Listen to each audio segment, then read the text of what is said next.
পড়তে। এইসব দিয়ে আমরা ক্লান্ত, আমাদের যোগ্য অভিভাবক কেউ নাই আসলে কারণ আমাদের জন্য আদালতে দাঁড়াবেন। তো বিষয়টা এরকম গড়াচ্ছে যে আমরা হাইকোর্টে আস্থা রাখলাম, ঠিক আছে, যে পরবর্তীতে চেঞ্জ হবে না।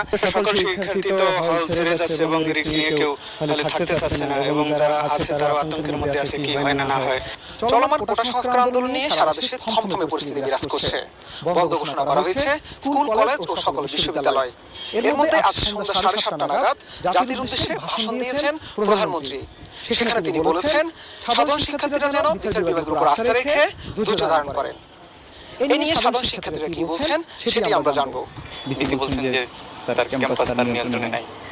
তার ক্যাম্পাস আর যদি নিয়ন্ত্রণে না থাকে এই স্বায়ত্তশাসিত বিশ্ববিদ্যালয়ের লাভ কি? বর্গা দিয়ে দিক, যদি সে বর্গা দিয়ে দিতে চায় বর্গা দিয়ে দিক। সে অন্য হল বন্ধ করে দেওয়া হয়েছে আমাদের পুলিশের অস্ত্রের মুখে এবং নানানভাবে পুরো ক্যাম্পাসে যে পরিমাণের বিজিবি সীমান্তে থাকার